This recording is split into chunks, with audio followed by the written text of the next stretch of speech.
Some Instagram users in the US have already started to see their like counts disappear from their Instagram feeds. We have heard for weeks and months that this was going to happen, and it does now appear to be beginning. Steve Bartlett is CEO of the Social Chain Group and joins us now to break it down. Hey, Steve. Good to be with you. Thanks for coming back on the show.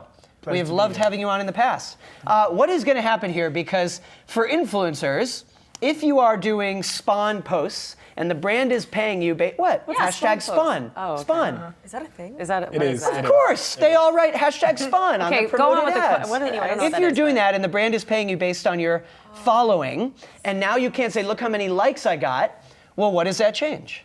So there's a few things. For influencers, they can still tag the post with the brand, and that gives the brand access to see their analytics. The other thing is the other thing is the old-fashioned way, which is just screenshotting it and sending it to the brand.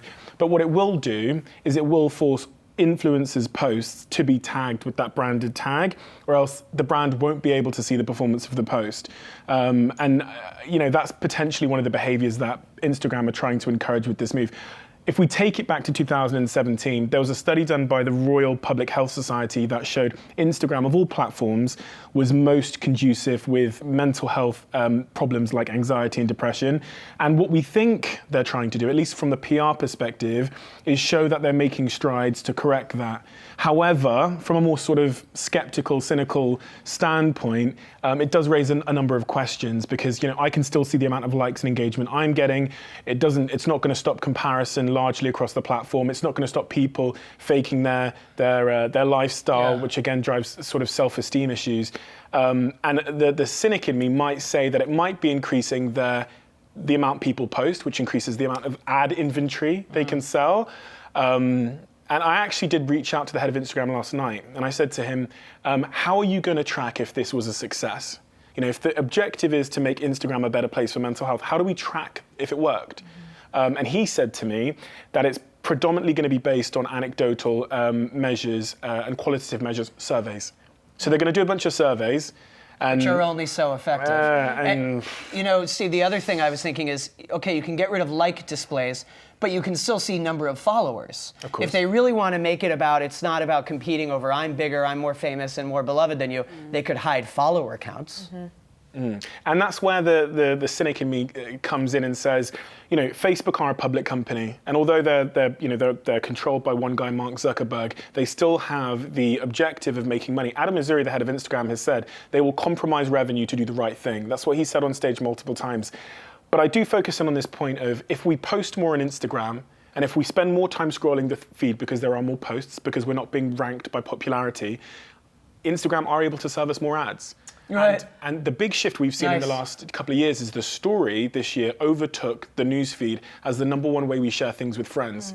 The story isn't a great place to serve ads. The feed is a wonderful place because you can scroll through multiple ads in seconds. The story, you can only serve an ad every third story, really, without destroying the experience. Right. So, yeah. Well, we just had a guest on earlier. Andreas talked to us about how these ads are really performing well on Instagram and how a lot of brands are using these ads to sell to their customers. Now, do you think these brands and companies are going to start to have to rethink their strategies in this case if this becomes a permanent situation for Instagram? It's going to be incredibly hard for you to determine which influencers really do have influence. Last year, we invented a tool called Likewise, which shook the industry quite hard because it allowed brands to see how much of an influencer's engagement was being defrauded.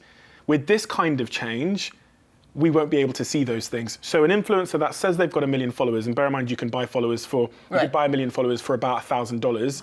What? Yeah, So cheap. You can buy comments for Guys, I'm going to be an influencer for a couple of dollars. You could buy likes. It's now going to be incredibly hard to see if Jenny with 1 million followers really has any influence.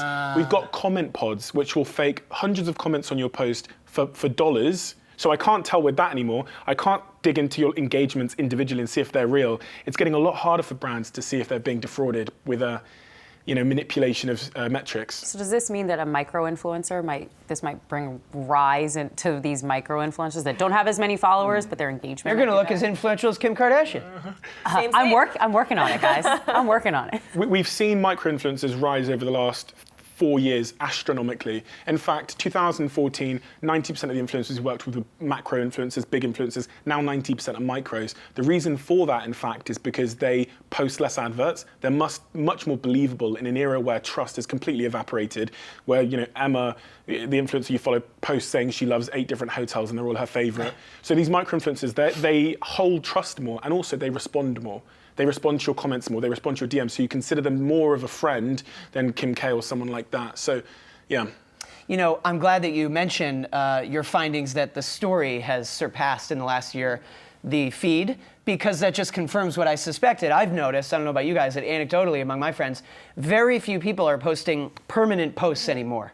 I mean, I have friends who haven't done a post in a year, but they use story constantly. Every day. Yep. And I think it has actually made a permanent post much more valuable and important. It's like, oh, if you're putting this up on your actual, a permanent photo you're posting, then you must think that's really special and you want that there. And you're completely right, and imagine what that's doing to the existing advertising model of in-feed ads. If no one is posting content in the feed because there's transition to stories, just looks like all then ads. where are we going to serve the adverts that we've been paying, earning billions from revenue from? And this is part of the reason why I think removing likes will try and incentivize us to perform the behavior we perform on stories, where we know it's going to disappear, where we know we're not going to be ranked, and how pretty we are, or how good our, horizon photo is.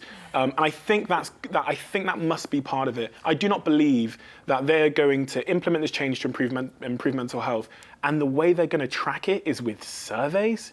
And anecdotal evidence. Anecdotal surveys, right? Seems a bit loose. I think there's something else they're tracking, which is easier to gauge. Do you think that this experiment might just be temporary, and that in a year or something like that, Instagram says, "Oh, guess what? We've actually decided to bring likes back"? If we look back over the last 10 years, it's very, very rare where they U-turn. So the fact that they brought this change to the US after testing it in 8 different markets around the world shows that they saw something which was encouraging. What we did see in the influencer space was a reduction of engagement on influencers' posts between 3 and 15%. So influencers are furious, generally speaking. They've been building up this number for the last 5 years. It's their social currency. It's what makes them get free food in restaurants. They still have the followers. Yeah, but this is much easier to manipulate than any other metric.